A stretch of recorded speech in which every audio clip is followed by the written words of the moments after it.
नमस्कार. या या या.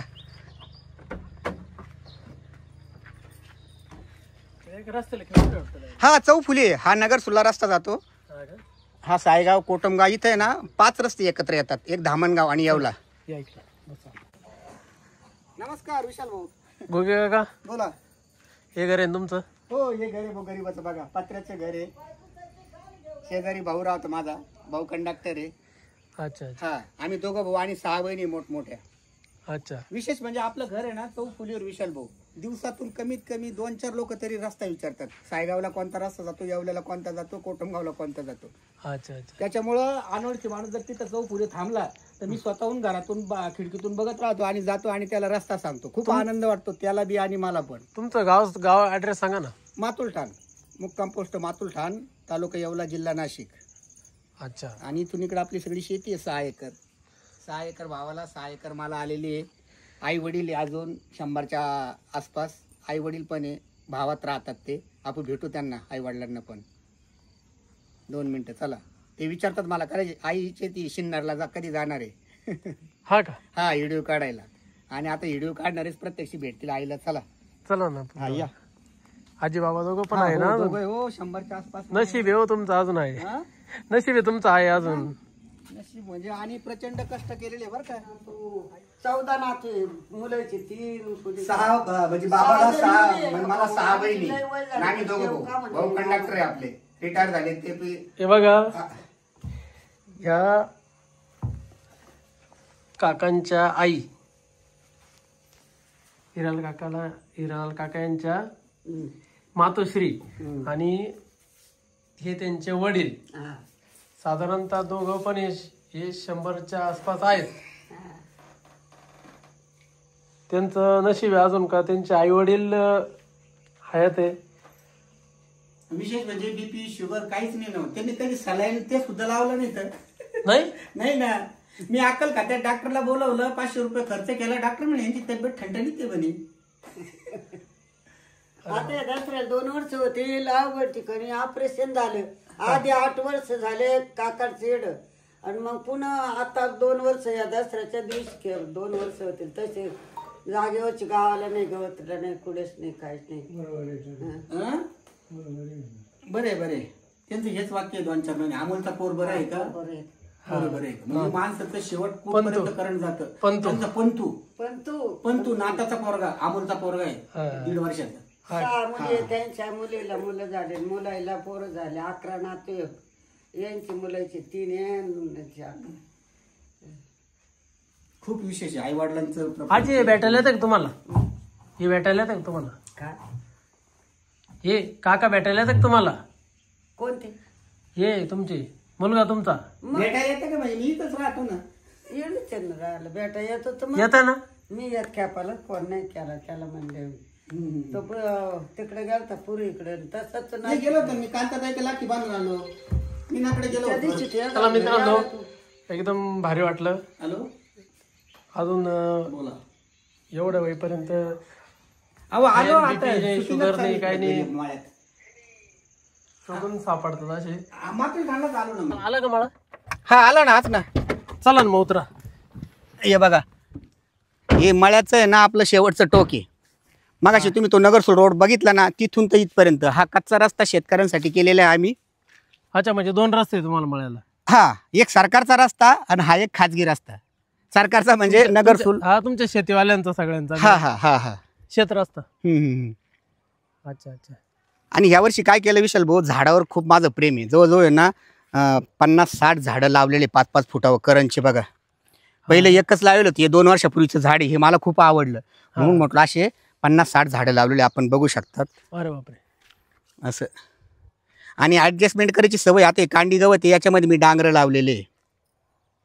डांगरा ओवा आहे का याच्यामध्ये? अजून नाही ओवा नाही. ते शेपूचे बुचके लावलेले. शेपू हा मुळा आहे, शेपू आहे.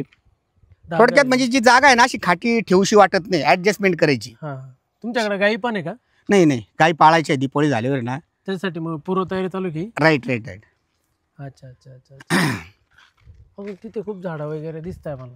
हा ते रोपटे आहे ना ते लावायचे अजून. एका अधिकाऱ्याने आहे ना मला 200 झाडं देऊन टाकले. लावा म्हणे गुगे साहेब, तुम्हाला मला माहिती आहे झाडं लय प्रेम आहे तुमचंवालं. मी प्रत्येकाच्या घरी जाऊन एक एक झाड लावायला प्रवृत्त करतो. टिकाऊ पावडर घेऊन जातो गावामध्ये अरे वा. आणि असे 10-15 झाडं लावले. रोज सकाळी आलो का अगोदर ते काम करताना मला खूप समाधान वाटतं. झाड घेऊन जातो. फक्त अपेक्षा एकच आहे की त्या माणसाने खड्डा तयार करावा आणि मला फोन करावा. मग काही लोक खड्डा तयार करतात, मला फोन करतात. मी विचारतो चिंच आणू, सीताफळ आणू का आंब्याचं आणू. आंब्याचं झाड जर लागत असेल तर 300 रुपये किंमत आहे. चिंच आणि सीताफळ फ्रीमध्ये आहे. असं एक आणि त्याच्यात एक आनंद वाटतो, समाधान वाटतो. आणि मी स्वतः 50,000 रुपये खर्च करून बाग लावलेली आहे यावर्षी. म्हणजे 25-25 झाडं लावलेले. 25 चिक्कूचे, 25 सीताफळ, 25 केसर आंबा आपण बघू शकतात. चालायचं का तिकडं? चला ना चला ना. शेती बघायला झालोय. मग तुमचा मुलगा इंजिनियर आहे. हो हो, मग शेतीचं सगळं तुम्हीच हँडल करता का? मग प्रश्नच नाही. माझा मुलगा इंजिनियर आहे. अहो तो जेव्हा 10वीला होता ना, म्हणजे मला 2 मुली आणि 1 मुलगा आहे. तर ते म्हणजे सुरुवातीपासूनच त्यांना अभ्यासाचं मी वळण लावलं. घरामध्ये पहिले त्या टी व्हीचं होतं, लावायला प्रवृत्त करतो. टिकाऊ पावडर घेऊन जातो गावामध्ये अरे वा. आणि असे 10-15 झाडं लावले. रोज सकाळी आलो का अगोदर ते काम करताना मला खूप समाधान वाटतं. झाड घेऊन जातो. फक्त अपेक्षा एकच आहे की त्या माणसाने खड्डा तयार करावा आणि मला फोन करावा. मग काही लोक खड्डा तयार करतात, मला फोन करतात. मी विचारतो चिंच आणू, सीताफळ आणू का आंब्याचं आणू. आंब्याचं झाड जर लागत असेल तर 300 रुपये किंमत आहे. चिंच आणि सीताफळ फ्रीमध्ये आहे. असं एक आणि त्याच्यात एक आनंद वाटतो, समाधान वाटतो. आणि मी स्वतः 50,000 रुपये खर्च करून बाग लावलेली आहे यावर्षी. म्हणजे 25-25 झाडं लावलेले. 25 चिक्कूचे, 25 सीताफळ, 25 केसर आंबा आपण बघू शकतात.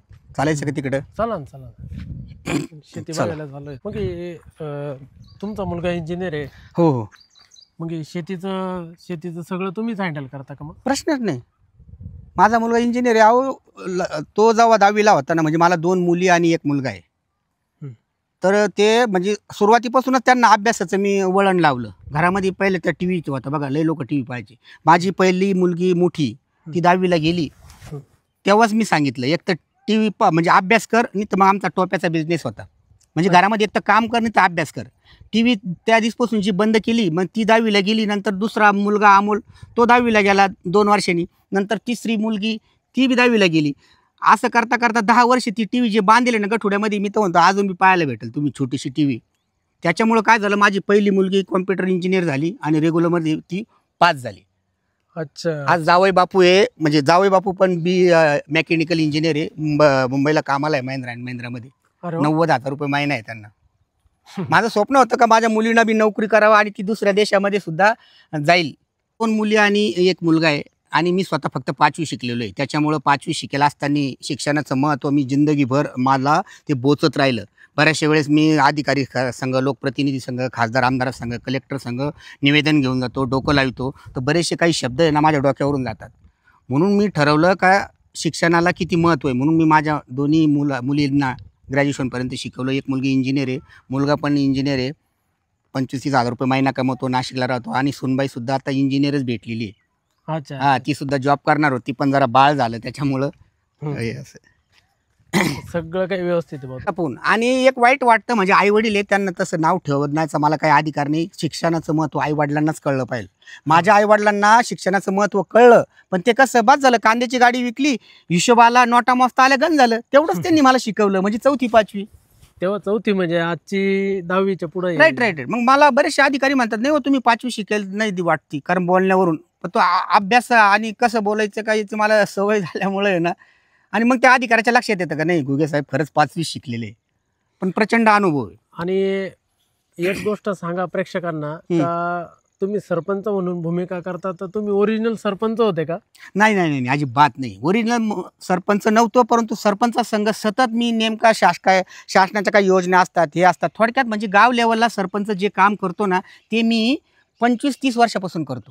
आणि वाईट ह्या गोष्टीचं वाटतं का आमच्या गावामध्ये आमच्याने बऱ्याचशा ठिकाणी अशीच पोझिशन आहे, 1-1 वर्ष सरपंच होतात. अहो मी तर म्हणतो काय 1 वर्षामध्ये माझे ढवळे केस झाले. सरपंच 1 वर्षामध्ये काहीच माहिती होत नाही त्याला. ग्रामसेवक कुठं राहतो काय राहतो, ग्रामसेवकचा नंबर शोधता त्याला महिना 1.5 महिना जातो. अशी परिस्थिती आहे. तो इंदुरीकर म्हणतो ना सगळं गावाचं बिराड ग्रामसेवक बगलात घालतो, अगदी सत्य परिस्थिती. आणि ते काम मी करतो. अर्ज विनंत्या आणि माझे गुरु अण्णा हजारे यांना मी 25-30 वर्षापूर्वी भेटायला गेलो आणि बस त्यांच्यासारखंच थोडं थोडं काम करायचं मग ठरवलं. माहितीचा अधिकार हे एक खूप शस्त्र दिलेले समाजाला. माहितीच्या अधिकारामध्ये लाखो करोडो रुपयाचा भ्रष्टाचार उघडतो. आपले जे प्रेक्षक आहे जो माहितीचा अधिकार आहे तर एखादा अधिकारी समजा तो काही फ्रॉड करत असेल तर त्याची एक म्हणजे सिस्टम कशी असते एकंदरीत ते आपल्या प्रेक्षकांना व्हिडिओच्या माध्यमातून थोडंसं 1 मिनिटाभराचं नक्की नक्की नक्की तुम्ही मार्गदर्शन करा. नक्की. अहो एक फॉर्मॅट असतं शासनाचं छापेल, अर्जदार, नाव, गाव, कोणत्या डिपार्टमेंटला, म्हणजे आपण रिकाम्या जागा भरायच्या फक्त. उदाहरणार्थ अर्जदार हिरालाल हरी घुगे असंच समजा, माझं नाव हिरालाल हरी घुगे, अर्जदार हिरालाल हरी घुगे आणि कोणत्या डिपार्टमेंटला माहिती विचारायची, ग्रामपंचायत मातुलठाण, ग्रामसेवक, सरपंच किंवा आपण तहसीलदार म्हणू शकतो, प्रांत म्हणू शकतो, कलेक्टर म्हणू शकतो, नगरपालिका म्हणू शकतो, काय ते असं. मग अर्जदाराचं वय माहितीचा तपशील म्हणजे कोणती माहिती विचारायची. उदाहरणार्थ ग्रामपंचायत, मग ग्रामपंचायतला विचारू शकतो. आता जे प्रकरण हातात घेतलेलं आहे मी का मातुलठाणला 40 खोल्या मंजूर झालेल्या आहे. कारण मोदी सरकारचं स्वप्न आहे प्रत्येकाला खोली. हा, 1 नाही 2 नाही 40 खोल्या मंजूर झालेल्या. तर मी विचारलेले ते 40 खोल्या मंजूर कोणाला झाल्या त्यांची यादी द्या. आतापर्यंत शेवटचा चेक कोणाला दिला, पहिला कोणाला दिला, तिसरा किती झाले खोल्यांचं सगळी माहिती. मग त्या घरकुलवाल्यांना सुद्धा आनंद वाटतो, ते सुद्धा विचारू शकतात. इतकं सोपं काम आहे. प्रत्येक नागरिकांनी मी तर म्हणतो माहितीचा अधिकाराचा वापर केलाच पाहिजे. हे बघा मित्रांनो, आपल्याला माहितीचा अधिकार हा मिळालेला आहे तर आपण त्याचा योग्यरित्या वापर केला पाहिजे. आणि घुगे साहेबांनी जसं सांगितलं, एखादी गोष्ट जर आपल्याला वाटली हे असं नाही असं चालू आहे, तसं नाही तसं चालू आहे, बरोबर भ्रष्टाचार चालू आहे बघा गावात, ह्या महिन्यामध्ये किंवा ह्या वर्षामध्ये काय काय कामं झाले आपल्या गावामध्ये, तुम्ही जाब विचारू शकता. राईट. कायद्याने विचारायचं मित्रांनो. हे असं उगाच कोणत्या गोष्टीला महत्व नाही. आपला भारत देश आहे, आपल्या भारत देशामध्ये कागदाला प्रचंड महत्त्व दिलेलं आहे. कागदाला जास्त महत्त्व आहे. ज्यावेळेस तुम्ही कागद द्याल त्यावेळेस तुम्हाला समोरून सगळी माहितीच्या अधिकारामध्ये तुम्हाला माहिती भेटेल आणि योग्यरित्या त्याचा वापर करायचा. अहो अक्षरशः आता तुम्हाला माहिती आहे प्रतिभाताई ज्यावेळेस राष्ट्रपती होत्या त्यावेळेस ते सांगतो तुम्हाला 20 वर्षाचा माझा मित्र आहे, ग्रॅज्युएशन झालेला माणूस वारला विचारतो. वारला म्हणजे खूपच हे झालं. अहो त्यांनी गाव हागंदरी मुक्त नसताना सुद्धा सगळं गाव हागंदरी मुक्त दाखवलं, असं रेकॉर्ड बनवलं आणि ढवळे केस त्यांनी काळे केले. चालला ना पुण्याला, राष्ट्रपती येणार होते कधी 20 वर्षापूर्वी हागंदरी मुक्तीची, त्यावेळेस नुकतीच हे केलं होतं. तर ते मला समजलं. मी 100 लोकांच्या सह्या घेतल्या, सांगितलं नरी मुक्त नाही. सरपंचांनी खोटा ठराव पाठवला. अहो वाजत गाजत पार शिवसाहेबांनी ती ग्रामपंचायत बरखास्त झाली. अरे बापरे, इतकं मोठं त्या माहितीच्या अधिकारामध्ये. माहितीच्या अधिकाराचा योग्य वापर केला गेला पाहिजे तर भ्रष्टाचार मी तर म्हणतो ना कमी होईल. 75% कमी होईल. 75. पण काय गावातून 10-10, 15-15 लोकांनी ग्रामपंचायतला विचारलं पाहिजे प्रश्न. गटार केवढ्याची झाली, रस्ता केवढ्याचा झाला, घरकुल कितीसाठी मंजूर आले, जाब विचारला पाहिजे. आणि जाब विचारण्यासाठी थोर समाजसेवक अण्णा हजारे यांनी माहितीचा अधिकार कायदा येण्यासाठी 10 वर्ष संघर्ष केला, आमरण उपोषण केलं आझाद मैदानावर. आणि मग ते आमदार खासदाराला प्रवृत्त केलं. नाहीतर कायदा तयार कोण करतं? आमदार खासदार एकत्र आले कायदा तयार होता. सर्वसामान्य माणूस अण्णा हजारे म्हणूनच त्यांना ते सगळं मी तर देव मानतो त्यांना. किती मोठं ताकद आहे त्यांच्यामध्ये का त्यांनी कायदा बनवायला सुद्धा प्रवृत्त केलं आमदार खासदारांना आणि मग तो बनला. ही तर लोकशाहीची ताकद आहे. आपला भारत हा लोकशाही देश आहे. बरोबर. त्यामुळे प्रत्येकाला सर्वसामान्याला पासून तर आमदार खासदारपर्यंत अधिकार दिलेले. आणि जो लोकप्रतिनिधी असतो हा लोकांनी निवडून दिलेला बरोबर असतो. त्यामुळे सगळे जे फायनल सगळ्यात शेवटचा जो अधिकार आहे तो लोकांना, जनतेला असतो. जनतेला आहे. जनता जी बोलेल तीच पूर्व दिशा असते. आणि एक म्हण आहे, जनता जनार्दन. अगदी बरोबर आहे. जनतेला जर वाटलं तर एखादी गोष्ट आपल्याला नाही पाहिजे तर ते नाही करू शकतात. फक्त एकता खूप महत्वाची आहे. या इथं मिरच्या लावलेल्या. हे झाड आहे का एवढे? हा, हे झाड आहे. अच्छा, हे लावायचे जरा वेळ कमी पडतोय मला. हे वडाचे झाड आहे लावायचे ते असं. हे ते याचं झाड वाटते सोन्याचं, काय म्हणतात? हा, आपट्याचं. दसऱ्याच्या दिवशी वाटतं ना. वडाचं झाड आहे. वडाचं झाड प्रत्येक गल्लीमध्ये प्रत्येक चौकामध्ये लावायचंय. कारण वड सावित्रीला बाया वडाची पूजा करतात ना, तर असं सार्वजनिक ठिकाणी लावण्याची हे. भुईमुग आहे काय? हा, भुईमुग नाही, मूग. मूग. मूग आणि भुईमुग तिकडे लावले. तिकडे. अच्छा, तर झेंडूची हे झाडं लावा. फळबाग लावायची आहे ना, म्हणजे हा जो आंबा आहेत ना, मी ज्यावेळेस 15 वर्षापूर्वी इमू पक्षी पाळले होते आणि ह्या आंब्याचे 10 झाडं लावले होते. तर 10 पैकी 9 खतम झाले. का झाले? कारण त्या 9 मी दुर्लक्षच केलं. पण ह्या आंब्याचं झाड आहे ना, मी तर म्हणतो खूप जिद्दी झाड आहे ते, माझ्यासारखंच आलं ते. आणि त्या झाडाने मला शिकवलं का हिरालाल, तू आता एक झाडाचा जर एवढे आंबे भेटत असेल, दोन्ही मुलींना वानवळा देऊन आम्ही खाऊन त्याच्यावाले एकदम व्यवस्थित आंब्याचा आम्ही फायदा घेतो. म्हणून मी 25 झाडं आंब्याचे, 25 झाडं सीताफळाचे, 25 झाडं याचे लावलेले, कसले लिंबू, आणि 25 झाडं सीताफळ. हे सीताफळ लावलेले. आणि मध्ये आंतरपीक घ्यायचं. आणि जोपर्यंत ताकद होती आमच्या नवरा बायकोमध्ये तोपर्यंत रात्री बेरात्री आम्ही पाणी भरायचो. तर आता हे 10,000 रुपयाचं ड्रीप केलेलं आहे याला. अच्छा, आता ड्रिप केलं. हा, ड्रीप केलेले. बटन दाबायचं फक्त मस्तपैकी आणि आरामात ते पिकाची हे काय. आणि स्वतः आम्ही नवरा बायको याच्यामध्ये एक सेवा म्हणून हे काम करतो. भेटला मजूर तर चांगलीच गोष्ट, नाही मजूर भेटला तर आम्ही स्वतः याची निंदणी खुरपी करीत राहतो. याच्यामध्ये सुद्धा मी ॲडजस्टमेंट केलेली आहे बघा, आपण बघू शकता. हे लिंबूचं झाड आणि याच्यामध्ये पपई आहे. ही पपई 2 वर्ष राहील आणि हे झाड डाफळलं म्हणजे हे. अच्छा, म्हणजे पपई 2 वर्ष ठेवायची. हा, 2च वर्ष तिचं आयुष्य असतं. हे बाई चिक्कूची लाईन आहे. सगळे झाडं 25-25 आहे. चिक्कूचे 25, लिंबू 25, गवार पण लावली. आंबा हे बघ गवार पण लावले असे. आणि मला विचारा ना तुम्ही, हे झेंडूचे झाडं का लावले? हे झेंडूचे झाडं आहे ना सर, बरं का, हां. हे बघ आता त्याला झेंडू लागते. ज्यावेळेस आता आहे ना, मी तुम्हाला आमंत्रण देईल, राहील. झेंडू ज्यावेळेस येतील प्रत्यक्ष असं टॉप दिसेल हे गार्डन सारखं. हा. हा, मी तर तुम्हाला बी माहिती आहे, दीपोळीला आणि दसऱ्याला इतके झेंडू येतात का बाजारमध्ये शेतकरी अक्षरशः फेकून देतात आणि घरी जातात. खरंय. हा, हे पैसे कमावण्यासाठी अजिबात लावलेले नाही. हे माझं गार्डन समजा, याला सुंदर दिसल असं. तुमच्यासारखा जरी कोणी पाहुणा आला, रावळा आला, तर त्याला हे झेंडूचं बघून आनंद झाला पाहिजे. आणि हे झेंडू तोडायच्या वेळेस आहे ना, दीपोळीच्या आदल्या दिवशी तोडावं लागतात. तर एखाद्याला जरी आवाज जरी नाही दिला तरी तो झेंडू तोडू लागायला मदत करतो, कारण झेंडू तोडताना त्याला आनंद होतो. असं आहे. पण घुगे साहेब, हं, जसं तुम्ही हे करताय, हं. आता तुमचे मुलं, मुलगा चांगला जॉबला आहे, सगळं तुमचं व्यवस्थित आहे, म्हणजे मुलांच्या बाबतीत तुम्हाला कुठलंही टेन्शन नाही. अजिबात नाही. बरोबर आहे की नाही? हं. तुम्ही एक बाप म्हणून कर्तव्य केलं आणि त्यांनी पण ते उत्तमरित्या बरोबर बजावलं ना. आणि आता मी शाळेत घालायचं settle काम केलं झाले. पाहिजे, रात्रंदिवस अभ्यास केला ना. ते सेटल झाले. हो. बरोबर आहे की नाही? हं. त्यांनी त्यांचं काम केलं, जबाबदारी म्हणून अभ्यास वगैरे केला आणि बरोबर. सेटल झाले सगळीकडे. पण मला एक सांगायचं आहे हं, का, जसं तुम्ही आता बोलताय काही झेंडूचे झाडं तुम्ही एक शो म्हणून लावले. हं, काही लोक असे, आता तुम्हाला शेती आता जास्त असल्यामुळे हं. तुम्ही करू शकता ते. बरोबर. पण आमच्यासारख्या लोकांना 1-2 एकर शेती असणाऱ्या लोकांनी हं. आज जर असे शो जर करायला गेले, बरोबर बरोबर. तर आम्ही पोट भरायचं कसं? Right right. त्याचं मला रामबाण उत्तर आहे आणि त्या अनुभवाचं उत्तर आहे. तुम्हाला मी डांगराच्या पुडीचं उदाहरण देतो. डांगराची दरवर्षी मी 350 रुपयाची डांगराची पुडी घेतो. बरं. आज बी घरामध्ये 15-20 डांगरं तोडलेले आहे आणि त्या वेलाला 15-20 डांगरं आहे आणि 15-20 डांगरं विकून झाले. म्हणजे 50-60 डांगरचं उत्पन्न मी फक्त 350 रुपयाच्या पुडीमध्ये घेतलं. आणि ते बी बांधाच्या कडाला डांगरं लावलेले. लोक बांध करून मारामाऱ्या करताना तर मी दोन्ही साईडची माझीच जमीन आहे ती, बांधावर खड्डे केले गुडघे इतकले, त्याच्यामध्ये एक पाटी शेण खत टाकलं आणि एक झाड पपईचं लावलं. पपई वरती गेलेली आहे आणि डांगराची खाली पसरलेली आहे. थोडक्यात म्हणजे 350. तसं काय आपण 1000 रुपये खर्च करू, शेणखताची हे करा, पाण्याची आहे. 1000 रुपयामध्ये 8 ते 9-10 हजार रुपयाचे डांगरं होतील. मग मला सांगा, जी छोटे शेतकरी आहेत त्यांनी अशा काही पिकाची निवड करायची का जे आपल्याला काय शक्य आहे. शिवाय हे केमिकल न वापरता सेंद्रिय पद्धतीत ते डांगर आलेले आहे. आणि बाजारमध्ये मी बसतो तर गिराईक बरोबर माझ्याकडनंच ती डांगराची चिरी घेणार. शिवाय व्यापारी 10 रुपयाला विकणारी चिरी मी 5 रुपयाला विकतो. आज बी डांगराचा भाव बघा तुम्ही, 40 रुपये किलो आहे, मी 20 रुपये किलो विकतो. पण एकदा का डांगर त्या ग्राहकाने माझ्याकडून घेतलं तर परत येणार तो.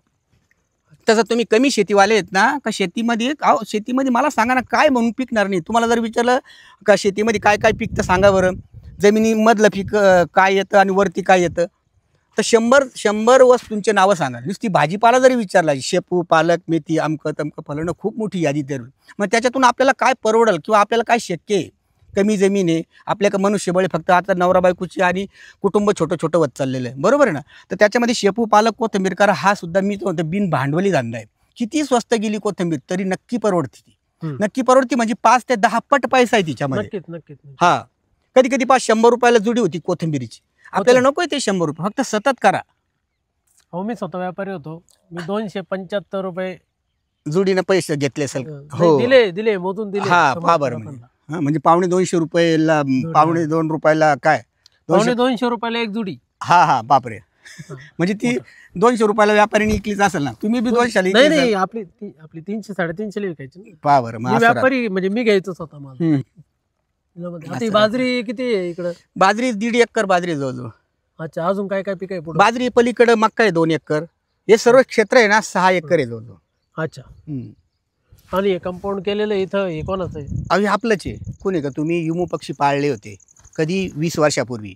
मग ते कोणते ते बघा याच्यासारखे अहो असतात? असे उंच जण सुशिक्षित माणूस त्यांनी सगळ्या शेतकऱ्यांना आव्हान केलं आणि तो शनिवारी रविवारी आहे ना विजिट द्यायला येतात. व्हिजिट द्यायला नाही बोलून घ्यायचा नाशिकमध्ये का इमू पालन किती महत्वाचं आहे. पेपरला त्याचे लेख यायचे ते वाचून, आता मला पेपर वाचायचा छंद असल्यामुळं मग मी पण गेलो. तर त्यांनी 70-80 लोक नाशिक जिल्ह्यामधलेच फक्त असं सांगितलं का तुम्ही इमू पक्षी पाळा आणि बँकेला लोन देण्यासाठी प्रवृत्त केला. बँक मॅनेजर संग तो इंग्लिशमध्ये बोलायचा मस्तपैकी आणि बँकेने मला मग 3 लाखाचं लोन दिलं. अच्छा. हा, तर 1.5 लाख रुपये त्याला पक्षी घेण्यासाठीच त्यालाच परस्पर चेक दिला आणि 2-3 वर्ष झाले लहानचं मोठं केलं. त्या इमू पक्षाला नवरा बायकोनी असं संध्याकाळच्या वेळेस आहे ना ते इमू पक्षी अंड द्यायचा. ते अंड्याची किंमत विचारा ना तुम्ही, 2000 रुपयाला अंड ते. अरे बापरे. हा, अहो खरंच जायचं. आज बी तो पक्षी ऑस्ट्रेलियन पक्षी आहे, तो 2000 रुपये जातात तिथं. पण हा जो माणूस आहे हरीश दीक्षित, नाव सांगायला हरकत नाही, एकदम गद्दार माणूस निघाला. त्यांनी सगळ्या महाराष्ट्रातील शेतकऱ्यांना याच्यामध्ये फसवलं आणि पळून गेला एक दिवस. पार विधानसभेमध्ये आमदार खासदार लोकांनी आवाज उठवला त्याच्याबद्दल. अरे पण बापरे. काही नाही, काही हाती नाही लागलं. CBI चौकशी झाली, पळून गेला तो. त्या गोष्टीचं वाईट वाटतं. त्या दिवसपासून ठरवलं का शेतीमध्ये जे आपल्याला समजतं, याला हे म्हणतात, याला झेंडू म्हणतात, याला डांगर म्हणतात, तेच करायचं. आणि आता लोकांना 5 रुपये अंड खायची सवय लागली. 2000 रुपयाचं अंड कोणी खाईल का असं आम्ही त्यांना विचारायचो. त्याची काळजी करू नका, तुम्ही फक्त अंडे माझ्याकडे द्या आणि आम्ही ते दुसऱ्या देशात पाठवू. इतके अंडे त्यांनी गोळा केले का ते ऑफिसमध्ये बसायला जागा राहिली नाही. त्यांनी काय केलं, एक दिवस ते अंड्याची ट्रक भरली आणि कासारा घाटामध्ये फेकून दिली. मग लोकांच्या लक्षात आलं, अरे आपण दिली. आता समजा मी तुम्हाला काही वस्तू दिली, हा पेन दिला आणि तुम्ही जर हा पेन फेकून द्यायला लागले, मग या पेनचे पैसे भेटेल का तुमच्याकडनं? नाही भेटणार. तेव्हा ते लोकांच्या लक्षात आले, पोलिसांच्या लक्षात आलं का अरे आपली वस्तू ती यांनी कासारा घाटात फेकून दिली. पोलिसांना समजा हा काय प्रकार आहे. असं बॉम्ब गोळ्यासारखं अर्धा किलोचं अंडा असतं हिरवगार. म्हणजे ते 2000 रुपयाला म्हणजे अंड विकलं नाही नाही, त्यांनी फक्त घेतलं शेतकऱ्याकडून, घेतलं आणि दुसऱ्या देशात पाठवायचं. मग त्याला जमलं नाही का त्याचे काही डाव होते. त्या दिवसपासून मग ते अक्षरशः म्हणजे 15,000 रुपयाची जोडी होती ती, एक पक्षी. 1.5 लाखाचे पक्षी होते ते, 10 जोड्या. अहो ते खाया वाचून मरायला लागले म्हणून आहे ना त्याला शासनाला आम्ही इशारा दिला होता की हे पक्षी आम्ही सोडून देतो. ते ट्रकमध्ये घातले आणि मालेगावला विकून आलो आम्ही अक्षरशः. अरे बापरे. लाज वाटली. 1,500चा पक्षी 500 रुपयाला विकला फक्त. असं का नाही. पण तरी बी जीवनामध्ये ना मी तर म्हणतो असा नफा तोटा झालाच पाहिजे. तिथंच माणसाची जिद्द समजते. मग तुम्हाला एक शिकवण भेटते माणसाला. माणसाला एक शिकवण भेटते, बरोबर. त्यातून खूप काही शिकायला शिकायला भेटतं. भेटतं. आता दुसरा कोणी म्हणला 10,000ला अंडा विकत अजिबात अजिबात नाही. तरी तुम्ही त्याला म्हणाल चल मी सांगतो ना पल्लिक का म्हणजे काय करायचं. कांदे वांगे आमक जे मला समजतं का याला भुईमुग म्हणतात, याला गवार म्हणतात, याला चिक्कू म्हणतात, हेच करायचं. याच्यामध्येच निरनिराळे प्रयोग करायचे. फार तर गावठी गायाऐवजी जर्सी गाई पाळू, जर्सी म्हशी पाळू. पण रॉकेल देणारे पेट्रोल देणारे जनावर जर निघलं तर त्याच्यावर आम्ही भरोसा ठेवणार नाही. सध्या रॉकेलची आणि पेट्रोलची गरज आहे देशाला. एखादा भूल थापा देणारा असा बी म्हणाल हे जनावर रॉकेल आणि पेट्रोल देतं घ्या तुम्ही गुगे साहेब. असे येड्यात काढणारे काही लोक असतात, डाव असतात त्यांचा वाला फसवायचा. शेतकऱ्याला फसवणं त्यांच्यासाठी लय महत्व म्हणजे खूप इजी आहे, सोपं आहे. easy- शेतकरी बिचारा easy गोष्ट काय आहे, आहे. एकदम इझी गोष्ट आहे. हम्म. सगळे फसवतात शेतकऱ्यांना, सगळे टोटल.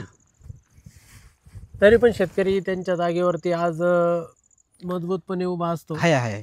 अहो माझ्या माहितीप्रमाणे ना 10 ते 15 वर्षापासून शेतकऱ्याला खूप चांगले दिवस आलेले. अहो बघा शेतकऱ्याचा बंगला आहे, ट्रॅक्टर आहे, कांद्याची चाळ आहे, तिची मुलं. आता माझंच बघा ना, नाही आपल्याकडे आहे हो शिकलेले सर, आहेत. हां. आपल्याकडे आहे हो. अजून तिकडचे जे मराठवाडा हा हा आहे बरोबर, ना, तिकडे आत्महत्या चालू आहे अजून. मराठवाडा, बरोबर. विदर्भ जो आहे ना हम्म. खूप मागे येते अजून ते लोक. बरोबर बरोबर. आता ज्यावेळेस तुम्हाला सांगतो, मी लहानपणी ना हम्म. मामाच्या घरी शाळा शिकायचो. अच्छा. तर त्यावेळेस ना जे कापसाचे जे झाड आहे तिकडे कपाशी. कपाशी हा लावतात. हा हा. हा.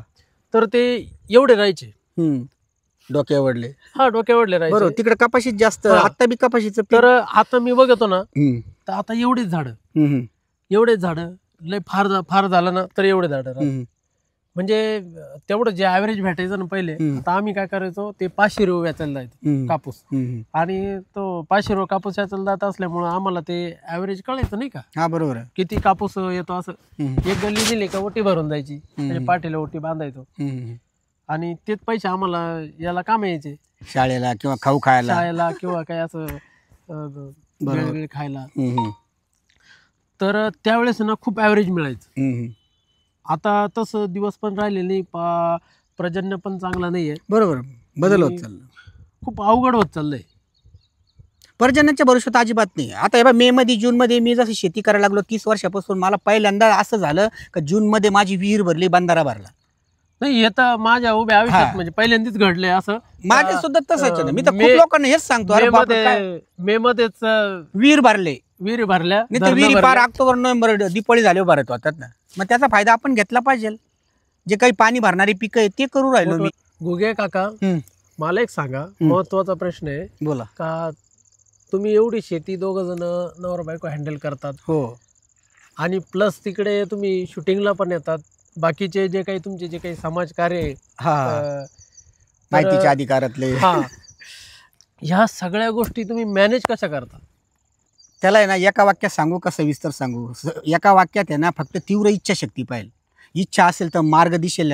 इच्छा आहे मला, काय इच्छा आहे का माझ्या हातून चांगलं काम घडावा, समाजसेवा घडावा, आणि सरकारच्या ज्या योजना आहेत त्या सर्वसामान्यपर्यंत जशाची तशा पोहोचावा, भ्रष्टाचार न करता, वशिला न लावता. बरोबर, बरोबर, अगदी बरोबर. आणि त्याच्यामुळे ती तीव्र इच्छा असल्यामुळं, आणि मग असे थोर समाजसेवक यांनी कायदे काढून ठेवले, त्या कायद्याचा मी स्वतः 100% योग्यरित्या ना. अहो 10 रुपयाच्या मध्ये 10 कोटी रुपयाचा भ्रष्टाचार उघड येतो ना, आणि तो भ्रष्टाचार आहे का नाही आहे हे पोस्टमन 1 महिन्याच्या आत माहिती रजिस्टर पोस्टाने आणतो ना. तुम्ही एक वाक्य जर विचारलं ना का गेल्या वर्षाने किती पैसे खर्च केले, कशासाठी खर्च केले, त्याचे 10-15 पानं तुम्हाला रजिस्टर पोस्टाने येतात, आणि आपण ते वाचून बघायचे. आणि ते वाचून बघितले, समजा माहिती मागवली होती मी, तीव्र इच्छा आहे म्हणून मी ते काम करतो. आणि राहिला प्रश्न तुम्ही म्हणता युट्यूब चॅनलवर काम करायला कशासाठी, तो तर त्याच्यामध्ये म्हणजे याच्यावर म्हणजे युट्यूब चॅनल ना, तुम्ही युट्यूब चॅनलचं हे तुमच्या डोक्यात शिरलं कसं काय? आता जसं की आपलं हे तुम्ही बोलले, तुम्हाला इमू पक्षाने फसवलं बा. नाही, तुमचे समाज सुधारक अण्णा हजारे, त्यांना तुम्ही गुरु मानलं, आणि त्यांच्या पावलावर पाऊल ठेवून तुम्ही ते काम करतात. बरोबर. म्हणजे ही झाली समाजसेवाचे काम. बरोबर. समाजसेवेचे तुमचं दैवत म्हणून अण्णा हजारे. बरोबर. हो. त्यानंतर आता युट्यूब मध्ये तुम्ही ज्यावेळेस आले, तुम्हाला असं का वाटलं की तुम्ही युट्यूब मध्ये जावं, तुम्ही बोलावं? तुमचा उद्देश काय? त्याला कारण आहे ना, मी तर सगळ्यात उपकार त्या युट्यूब वाल्यापेक्षा बी माझा मित्र विठ्ठल कांगणे मुखेडचे, त्यांची माझी जवळजवळ बऱ्याचशा वर्षापासून दोस्ती आहे. आणि मोबाईल बघता बघता ते एक दिवस मला सहज म्हटले, अरे हिरालाल, तू या बाबाला ओळखतो का? कोणता बाबा? म्हटलं, म्हणे हा. मला तोपर्यंत नाव गाव काही माहित नव्हतं. म्हणे हा बुडगेला बाबा नाही का? म्हणे हा आपल्या जातीचा आहे. म्हणलो काय आडनाव त्याचं? म्हणे फड. याचं नाव बाबूराव आहे. म्हणे हा. अरे म्हणलो ह्या बाबाची व्हिडिओ पाहिल्याशी आम्ही नवरा बायको झोपती नाही 2 वर्षापासून. हा बाबूरावची व्हिडिओ. आणि मग बाबूराव मग ते काय बोलले, आपू एक दिवस भेटायला जाऊ इथं सिन्नरमध्ये कानडी माळ्यात, ह्या बाबूरावची शूटिंग चालू असते म्हणे. म्हणलं चाल, कधी जायचं? अहो दुसऱ्या तिसऱ्या दिवशी आम्ही 2 जण आलो ना बाबूरावला भेटायला. बाबूरावला भेटलो, राम राम छाम झाला. तेवढंच बाबूरावचा फोन वाजला, कुरुंग कुरुंग. बाबूरावनी फोन गेला तर बाबूरावची मावशी वारल्याचा फोन आला तिथं आमच्या समोरच. बाबूराव थोडं नाराज झाले, शूटिंगचे कपडेला ते आटोपले. हो म्हणलो सर काय झालं? काय? हो नाही म्हणे माझी मावशी वारली म्हणे. म्हणलं मला तुमचा नंबर द्या. मग त्यांच्याबरोबर फोटो वगैरे काढले. मग बाबूराव मला हळूच काय म्हणतो, आता तेव्हा ती सर म्हणायची. आतापर्यंत कोणी पद्धत काढली काय माहिती, साहेब हा शब्द जरा रुबाबदार वाटतो, पण आता एकमेकाला सुशिक्षित पोरं काय करतात, सर म्हणतात. आता मी सफारी वगैरे घातली मस्तपैकी. मग बाबूराव मला काय म्हणतो, सर मला आहे ना तुम्ही स्टँडवर सोडा. म्हटलं कशाला? अहो माझी मावशी वारली म्हणे, फोन आला आता, मला मौतीला जायचंय. म्हणलं तुमची मावशी कुठली? म्हणे मुखेडची. म्हणलं येवला तालुक्यातलं मुखेड का? म्हणे हा. अहो म्हणलं मी पण त्याच तालुक्यातला आहे ना, मातुलठाणचा. अच्छा म्हणे ठीक आहे. आणि मग एक आता ती मला समाजसेवा करायची सवय. ठीक आहे बाबूरावला म्हणलं तुम्ही माझ्या गाडीवर बसा, मी मुखेडला सोडतो तुम्हाला, आणि पुढं मातुलठाण 5-6 किलोमीटर जातो. बाबूराव एकदम खुश ना. बसले बाबूराव माझ्या गाडीवर. मग बसल्या चालल्या आमच्या गप्पा गोष्टी. आणि अशा वेळेस म्हणजे संध्याकाळच्या वेळेस बरोबर मावशीच्या मौतीच्या टायमाला गेलो. आता म्हातारा माणूस जर मयत जर झालं तर ग्रामीण भागात अजून बी भजन ठेवतात.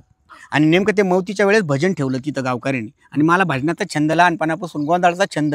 बाबूराव असे बसले मावस भावाजवळ, आणि मी भजनामध्ये जाऊन बसलो, आणि मी एक अभंग म्हणलो, आणि ते कलाकाराला कलाकार ओळखू येतो, पैलवानाला पैलवान ओळखू येतो, अगदी बरोबर. व्यापाऱ्याला व्यापारी ओळखू येतो. बरोबर. बाबूरावनी माझा तो भजनामधला अभंग ऐकला. हम्म. काय केले देवराया, काय केले देवराया, पाठी लावली समाया. हा आवाज माझा बाबूरावनी ऐकला. बस. आणि मग काय माझी इच्छा काय, बाबूरावच्या प्रेमात पडलो मी. अरे आपल्या समाजाचा माणूस आहे, किती कला करतो, 2-3 वर्षापासून याचं नाव लोक व्हिडिओ पाहतात. मग मी दुसऱ्या दिवशी आहे ना, म्हणजे मौतीला सुद्धा थांबलो. माझी मावशी नसताना बाबूरावच्या प्रेमाकडे मौत झाली रात्री 10 वाजता. मी घरी आलो. नंतर बाबूरावचा माझा फोन झाले. पुन्हा दाव्याला सुद्धा मी आलो. उद्देश काय का मला पुन्हा बाबूराव भेटावा. मावशीच्या दाव्याला भेटले. मग हळूच कुण वशिला लावला का बाबूराव, म्हणजे मी तुम्हाला गुरु मानतो, मला असा असा आवाज आहे, छंद आहे, आणि हे यूट्यूब चॅनेलचे व्हिडिओ मला खूप आवडतात, मला जमल का तुमच्याबरोबर काम. अहो म्हणे असाच माणूस लागतो आम्हाला. आणि आला ना बाबूरावचा एक दिवस फोन. अरे मग तर आनंदी आनंद. मग मी जवळजवळ 4-5 महिने हाऊस खूप हे असते हाऊस. तर ती काय पहिलं आता काम कोणाकडे केलं? पहिलं काम आहे ना, मग मधुकर कुटे म्हणून आहे, त्यांच्याकडे त्यांचे बी व्हिडिओ पाहायचो मी. कुट्यांकडे गेलो. अहो एक दिवस मी असं बसून राहायचो, त्यांची शूटिंग चालू राहायची. अर्चना वगैरे ते कलाकार काम करायचे. मला अपेक्षा होती का मला एखादा मिनिट तरी एखादा काहीतरी मला रोल देईल. आणि एक दिवस त्यांनी काहीतरी रस्ता दाखवण्याचा रोल दिला. एक लफडं करणार तिकून येतं आणि त्याला रस्ता मग असं तसं सांगितलं. इतका प्रचंड आनंद झाला. पैसे बिशे तर बाजूलाच बरं का, खूप आनंद झाला. हा मधुकर कुट्याचं एक लहान पोरे माऊली म्हणून मी खुशीमध्ये मी 100 रुपये दिले त्याच्या हातामध्ये. मला खूप आनंद झाला. म्हणजे हाऊस पाहिजे माणसाला. आणि नंतर मग दुसरे काही चॅनेलवाले यायला लागले. मग त्यांच्याकडे बाबूराव बरोबर मी जायला लागलो. मग आणि ते व्हिडिओ चालायला लागले. मग पैसे भेटतात हे नंतर मला कळलं का चॅनेलवाल्याला पैसे भेटतात. मग चॅनेलवालेच मला 200 दे, 500 दे, आज 1000-1200 रुपये देतात आणि खूप आनंद वाटतो. सगळ्यात महत्त्वाचं पैसे भेटतात म्हणून मी हा माळा सोडून तिकडे जातो असं अजिबात नाही. त्याच्यामध्ये सुद्धा समाज प्रबोधन घडतं. उदाहरणार्थ मी माझी सरपंचाची भूमिका खूप गाजलेली आहे महाराष्ट्रामध्ये. एकदम कडक टोपी घालून सरपंच, चांगला काम करणारा सरपंच बरं का. मग कधी काही चॅनेलवाले आहे ना, तुम्ही कवे ना, कधी भ्रष्टाचार करणारा सरपंचाची भूमिका, कधी सरपंचाच्या माळ्यामध्ये एखादी बाई कामाला आली तिच्याबरोबर लफडं करणारा सुद्धा सरपंच दाखवला जातो. आणि ते सुद्धा मी आनंदाने करतो. शेवटी ते काय ते खोटं. हिरालाल घुगे तो हा हिरालाल घुगेचे. हिरालाल घुगे खरोखर हा छायाबाईचा अभिनय ना, तो अभिनय तो. पण काही लोकांचा अहो घरच्याच माणसाचा कधी आहे ना, माझ्या घरच्या म्हणजे मुलाचा सुद्धा गैरसमज झाला. आज बी मुलगा म्हणतो तुम्ही ते चुकीचे व्हिडिओ काढू जाऊ नका, म्हणजे चांगले हिरोचेच व्हिडिओ काढत जा. मग मी बी त्याला म्हणतो हा ठीक आहे भाऊ. पण माझं असं मत आहे कलेबद्दल, आज कला या क्षेत्रावर शासन कला व सांस्कृतिक विभाग लाखो रुपये खर्च करतं. पार लहानपणापासूनच त्याला शिकवल्या जातं ना. आज पालक या नात्याने एक 5वी-6वीची मुलगी असते आपली, तिनं 15 ऑगस्ट 26 जानेवारीमध्ये भाग घेतला सांस्कृतिक कार्यक्रमामध्ये, मस्त एखादी लावणी म्हणली, मेकअप केला, नाचली, त्यावेळेस ते पालकाला आनंद वाटतो. बरोबर आहे की नाही. अरे तोच आनंद त्या पालकांनी शेवटपर्यंत टिकावला पाहिजे. म्हणजे मुलगी जवान जरी झाली, तिला कुठे सिरियलमध्ये काम भेटलं, पिक्चरमध्ये काम भेटलं, तर बरेचसे सपोर्ट केला पाहिजे. तर म्हणून माझी विनंती आहे का या कले क्षेत्राला जरा व्यवस्थित पाहिलं पाहिजे. हिरालाल घुगे हा निर्व्यसनी माणूस आहे, दारू कधी पित नाही, पण दारुड्याची भूमिका मी केलेली त्याच्यामध्ये. आणि आता ह्या वयामध्ये मी कुठे लफडं करेल का, दुसरं लग्न करेल का. पण व्हिडिओच्या माध्यमातून 10 लग्न होत्या माझे रोजचे.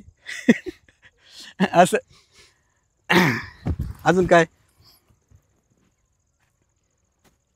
अभिनय हा जसा डायरेक्टर रोल देईल तसा करावं लागतं. बरोबर आहे ना. एकदम परिपूर्ण ते निभावतात. आणि गावगाड्यावरती त्यांचे एक सरपंच म्हणून प्रमुख भूमिका असते. आणि आमचा एक उद्देश असतो, आम्ही लोकांना हसवतो आणि हसवण्यातून मनोरंजन प्रबोधन होतं ना, समाजामध्ये प्रबोधन करणं, या सगळ्या गोष्टी आम्ही दाखवत असतो. आणि राहिलं बाकीचं जे काही समजा असं जे थोडेसे वेगळ्या टाईपचे असे लफडे लुफडे पकडणं, हे करणं ते करणं, सगळ्याच गोष्टी आता शोधणं आणि सगळेच एपिसोड शोधणं हे काही शक्य होत नाही. अहो रिअलमध्ये अशा घटना घडतात ना. बागायतदाराच्या इथं मोलमजुरी करणाऱ्या बाया कामाला येतात आणि त्यांच्यावर जगापेक्षा वेगळं दाखवतो, अन्य अत्याचार होतो. रिअलमध्ये होतं, घटना घडते. आपण तर फक्त तेच सांगतो. आणि कसे फटके बसतात मग सरपंचाला, कशी त्या मालकाचे हाल होतात ते बी दाखवतो ना आपण व्हिडिओ मधून. त्याच्यामध्ये काही म्हणजे कदाचित त्या मालकाच्या मनात आला अन्य अत्याचार करायचा एखाद्या मजुरीवर किंवा गोरगरीब बाईवर, तर तो सावध होतो. तो व्हिडिओ पाहिला, अरे नको गड्या, आपल्याला पकडतील, ह्याच बाया आपल्याला चड्डी काढून हाणतील. नक्कीच. हा म्हणजे असा एक समाज प्रबोधनाचा संदेश तिथपर्यंत जातो. म्हणून ती वाईट भूमिका सुद्धा आहे ना, ती सुद्धा मी करायचं ठरवलेलं आहे. असं बरं चला असं खूप छान वाटलं तुमचं. आणि तुम्ही डायरेक्टली मला मस्त मळ्यात घेऊन आले. बऱ्याच हो, हो, दिवसाची हो. त्यांची इच्छा होती का तुम्ही आमच्या मळ्यात या. मी अशी वेगवेगळ्या प्रकारचे झाडं लावलेले. बरोबर. तुम्ही आमची अहो माझं किती- स्वप्न आहे, जसं आहे ना त्या डुबेरला लेकर मामाच्या मळ्यामध्ये शूटिंगचे काम चालतात ना, तसं माझं सुद्धा स्वप्न आहे ते. हां. चॅनेलवाले जर इथं आले ना, ते अतिथी देव भाऊ, मी चॅनेलवाल्याला पाहुणा समजून त्यांचा आदरातिथ्य करील. जेवणं खावणं राहणं आणि ह्या मळ्याची इथं जर शूटिंग केली. आणि विशेष म्हणजे गावातून जसं मी काम करायला लागलो ना, आता मी सामाजिक कार्यकर्ता असल्यामुळे काय झालं, गावामध्ये मी जे काही करतो ना मळ्यामध्ये गावात, ते सुद्धा लोक करू इच्छितात. माझ्या गावामध्ये 25-30 माणसं अशी आहे का ते सुद्धा यूट्यूब चॅनेलमध्ये काम करायची इच्छा आहे त्यांची. मी त्यांना सांगतो बाबा जाऊ माझ्या मळ्यात येईल ना चॅनेलवाला, मग त्यावेळेस मी तुम्हाला बोलवील. असं नाही नक्कीच येऊ आपण इकडे. हां. शूटिंग करू तुमच्या इकडे. काही अडचण नाही, मस्त एक साईडला आहे. कसली अडचण आली तर ती अडचण मी दूर करील ना. जेवणा खावण्याची इथं काय गावामध्ये हॉटेल नाही किंवा दुकान नाही, चहाची भजे पावची, ती जेवणाची व्यवस्था सुद्धा कलाकाराची आणि चॅनेलवाल्याची मी करील आनंदाने प्रेमाने. चला अजून काय विचारायचं? काही नाही, एकदम छान वाटलं हम्म. तुमच्या मळ्यात येऊन. भारी वाटलं. आणि असे मस्त आंतरपिकं तुम्ही घेतात. खूप शेती चांगलं. शेती पण एक उत्कृष्टरित्या तुम्ही करतात. अभिनय जसा एकदम छान करतात, त्याचप्रमाणे तुम्ही शेती देखील एकदम छान करतात.